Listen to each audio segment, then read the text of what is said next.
today we're going to be talking and starting a new series called Under the Hood.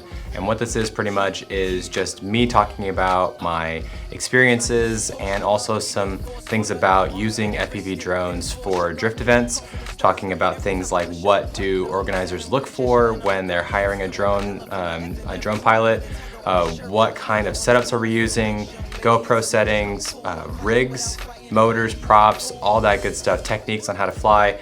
We're going to be talking to other drone pilots too, drone pilots that I fly with on a regular basis, and also some ones from around the country, and hopefully give you some insight on how to use drones for drift, because let's admit and let's be honest that a lot of the people who get into FPV drones see it through drifting videos, and Johnny FPV I think is a pivotal person in making that possible. So a big thanks to him for essentially inspiring a lot of people, including myself, to actually go after FPV drift. So real quick, just in case you don't know a little bit about me, my name is Marvin Boyd. I am a drone pilot out of Seattle, Washington. I fly at a lot of the major tracks that we have here in Washington and also in Oregon, which would include Evergreen Speedway, Spirit Peaks Raceway, and also Park Drift over in Oregon. I'm a resident pilot at all three of these, along with two other pilots that I know, Mike Rose FPV and Moonman FPV, who are great pilots, and we'll hear from them later on in the series. I have been flying for a little over a year and a half, and about, I want to say 1 year of that is all drift. It's like literally nothing but drift and rallycross events. So anyway, today's video is really going to be based on technique. So the first one we want to talk about is why don't I fly lower when I'm shooting drift cars? And there's a big reason for that.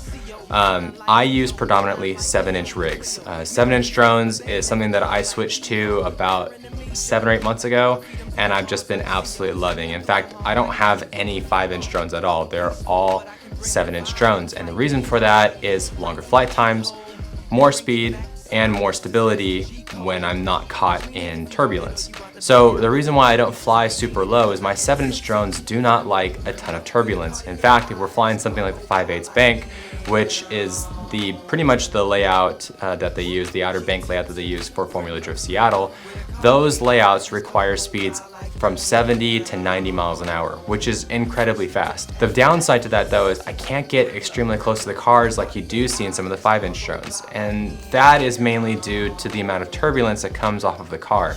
For instance, if they're doing something like 40 or 50 miles an hour and I drop down just behind the car, you can see here in this clip that the turbulence is so violent. In fact, you can hear it in the motors as the PID controller is trying to figure out what to do with the drone to keep it stable.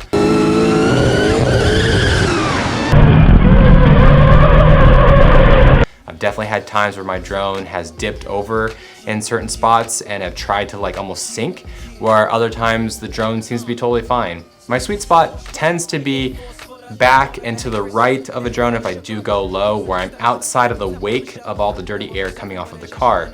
The downside is that it's not the most firing angle, and also means that I have to transition a little bit differently in order for me to get my next shot. But anyway, I hope you guys enjoyed this video. I am going to be having another video out pretty soon, and I hope to keep making more of these for you guys. Let me know if you guys enjoyed this style of video, and yeah, hope to see you in the next one. See ya.